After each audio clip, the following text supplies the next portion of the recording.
I've done something stupid, or perhaps not so stupid. About a week ago, I flew out to Arizona and then California, and I met an old school friend there who flew out from Australia. And the reason we went out there was to pick up an old Ferrari that I bought on Bring a Trailer, and here it is, back home. The idea was to drive it back from Los Angeles to Connecticut, which is about 2,500 miles. Now, we didn't quite make it all the way. We got as far as Cedar City in Utah, and then I had to put it on a truck and get it trucked back the rest of the way. So, yeah, we had a fantastic adventure. It was a great catch up, but there were some issues with the car along the way, and eventually I sort of had to make the call, to have it transported, because it was going to take too much time and money to have it diagnosed on the road where I didn't have any tools, I didn't have the time to do things myself, and I would have probably had to pay a mechanic. So this is the story of that 3-4 day adventure we had between Los Angeles and Utah, trying to drive this thing home. So the first step of the process is now complete. Last night I flew out to Phoenix from Connecticut and stayed the night in a hotel out by the airport. Woke up this morning about 6 a.m. because it was not on the time zone yet, and I got an Uber out to this it's like a DMV office, and this is where I've had to get a temporary plate from. That's Filiberto's Mexican food over there. It looks really good. I might go in there and get a snack in a sec. But yeah, the reason I came here, I had to get a temporary license plate, so that would mean I could drive the car home legally. And this was a nervous thing, because without this, I really couldn't drive. This is what I came here for. This thing. It's a temporary paper plate, and very relieved I got it. I had to show them the title for the vehicle and my driver's license, and because the title was issued in Arizona, and they offer in Arizona here a 90-day, they call it a drive home non-resident permit. So I can put that license plate on the car, and with any luck, that's legal for me to drive all the way home from California to Connecticut. So what I'm going to do now, probably go and get a taco at that place next door, and then I'll get an Uber out to the airport. I've got a flight out to Los Angeles at about 3 p.m. So I've got plenty of time. It's only about 10 a.m. here now. And I meet up with my old school friend Dave at about 8 p.m. tonight. We're going to meet at another hotel out by the airport. Then tomorrow morning, I'm going to go pick the car up. That's all for now.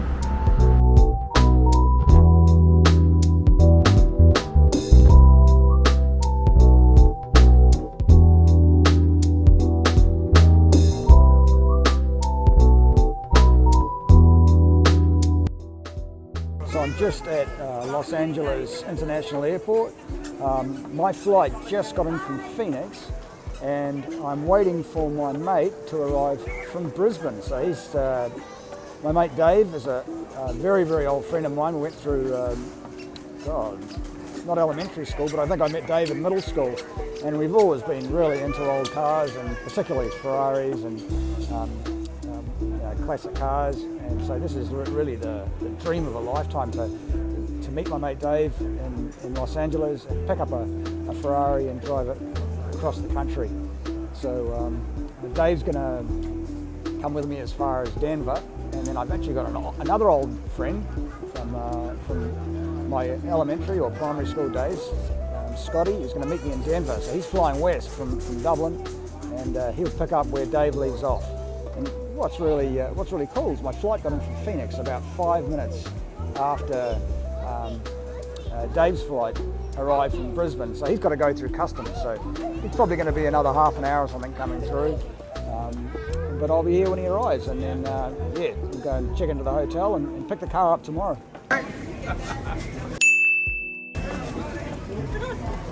Meet Dave! Hey! Yeah, we're 3 minutes away from picking up the car. You can definitely feel feel the adrenaline rushing. It'd be very keen to see what the car looks like and how it goes. Right, so this is getting close to the moment of truth. We're about 1 minute away from the garage. Alright, we're just arriving at Gran Turismo of Los Angeles. Thank you, sir. And, thank you very much.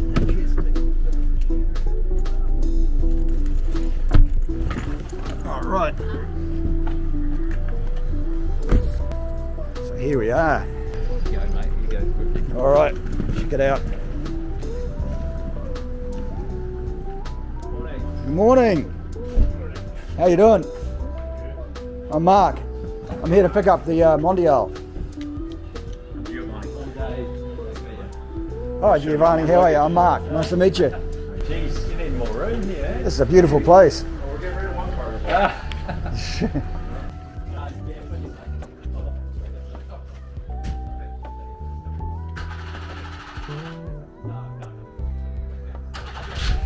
Cool. You just reach in and you can see that there's 3 buttons on the left hand side of the Speedo.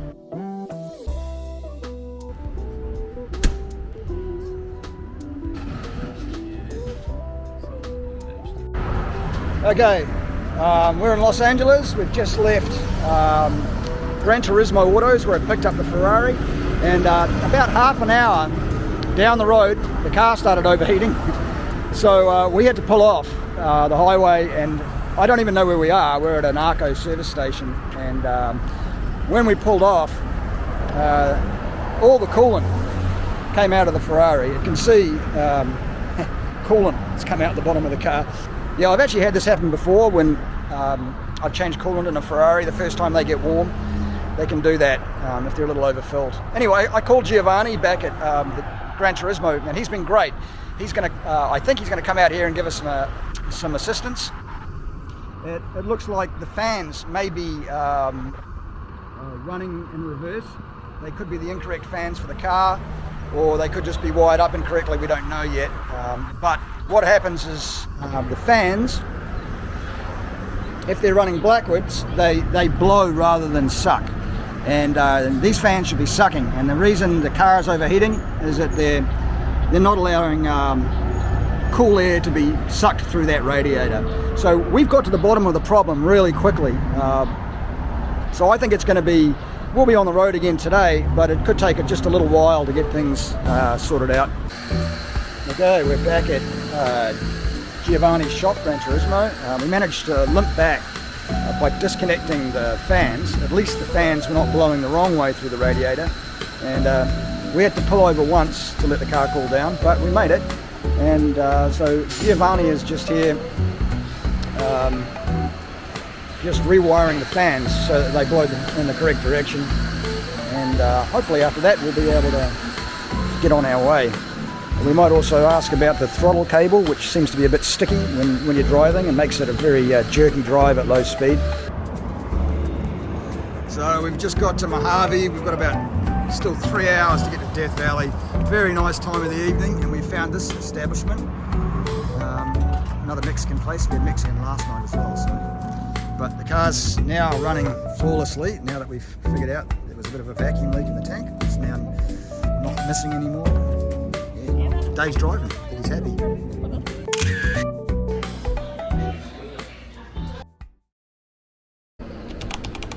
So, just woke up on day 2 of the journey. We're in Mojave in the desert, and yeah, it's about 7 o'clock in the morning, and looking to get a fairly early start because we're going to be going through Death Valley. Be good to probably get through there before it gets too hot. So yeah, we're in a Motel 6. This is definitely like a character town to stay in. It's fantastic. Did I mention this? We didn't sleep very last night because of the trains that go through this town. Just like about every half an hour, I could tell they just go right past this motel every night.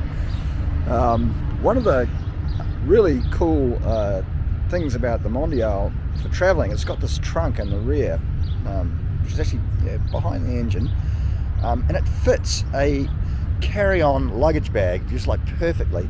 If you look at the fit of that, I mean, it's so snug. So that's been, I didn't realise that was it's just a happy coincidence, I guess. So I mean, this is the luggage I'm bringing, and I got a friend with me who's got about the same, and his fits perfectly in there as well. And of course, you've got the rear seats as well, where you can keep things during the day. So it's really a good little touring car. It's a great GT for covering distance. Very comfortable, and a lot more space than what you'd get in like a 308 two-seater.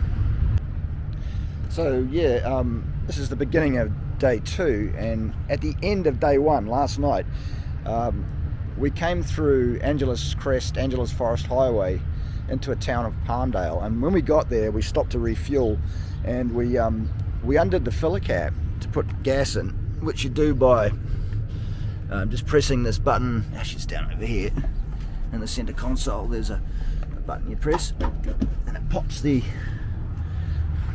fuel filler cap, and when we took the cap off, the fuel was boiling out of the cap. You could hear the rush of gasoline vapor coming out, and yeah, it was quite alarming, really. There was a smell of gas, and you could see the fuel was boiling. We were quite concerned for a little while that maybe there was too much heat from the exhaust close to the gas tank, which would be a bit of a worry. And then we realized this car's just had brand new fuel tanks put in it, and if they hadn't done the vapor, the breather pipe right, then the breather pipe may not be venting the gas tank, and you'd have a vacuum building up inside the gas tank. And when the vacuum builds up, the pressure drops, and a lot of the fuel is going to boil as it warms up, and that pressure in the tank drops. So that's what was happening. The fuel was boiling, not just because of the car was warmed up going over Angeles Crest Highway, but also because there was a lack of pressure in the tank. It all boiled. So when we took the cap off, all that vapor escaped. And anyway, the way to get around it is just to leave the cap just a little bit loose, and that way the tank can vent just through the cap. And as soon as we did that, the problem, I think, was solved. And one of the other problems it caused going over Angeles Crest, I think because the vacuum had become so tight, we'd used about half a tank of gas, the car was starting to miss a little bit on the uphill parts. So by letting off the vacuum, the fuel pump was able to pump enough fuel, and that problem resolved itself.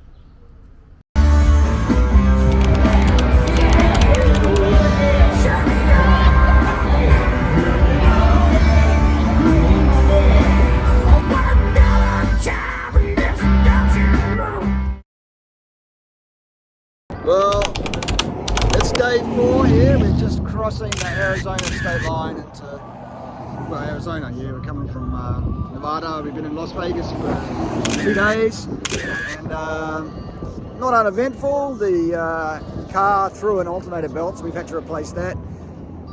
Had the wheels balanced, and now we're on our way. We'll probably try and make it through to Bryce Canyon tonight in Utah. So yeah. Car's going great now. The alternator's been fixed. There's no more hesitation from the engine, and on our way further east. Here we are in Connecticut, and the Mondial has finally made it home. So not the way I would have preferred it, but it's here.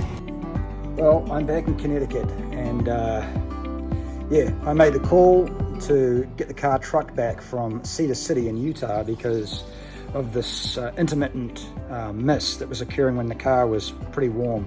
One of the other things I noticed is that the engine oil was running above the halfway point on the engine oil temperature dial. So I think halfway is about around 200, 210, and I think it was running up around 240 or maybe even 250 in the desert when it was really, really hot. And these Mondials have a 3.2s have a radiator fan. They have an oil cooling radiator, and on the back of the radiator they have a fan.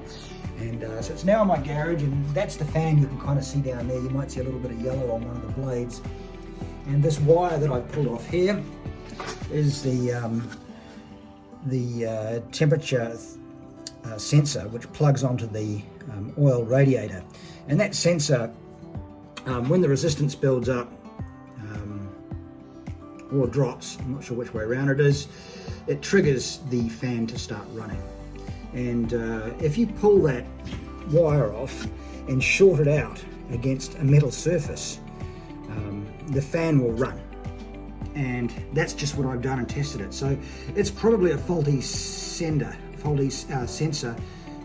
oil temperature sensor, that's causing the fan not to kick on. That's probably why the oil temperature was so hot. So I'll test this, but I'm pretty much sure that's why the oil was hot. It's probably the ignition ECU is apparently down there just behind the oil radiator. So I can imagine the ignition ECU, it's a Morelli unit, was probably getting hot and probably starting to malfunction because of the heat. And I'm betting that if I just connect this sensor up to this bolt here and run the fan permanently, the oil will never get warm, or never get hot anyway, and the car's going to run like a top until I can get a new temperature sensor switch installed down there on the radiator. That'll mean I can run the car in warm weather. It's actually pretty cool today here in Connecticut, and I've been out for a run this morning, and the car ran just beautifully in the cool weather. So I'm willing to bet that if I get the oil down to its normal temperature, the car's going to run great. But yeah, I guess I'll be testing it over the next week or so, doing some longer runs in some warmer weather, and we'll see if this theory is right.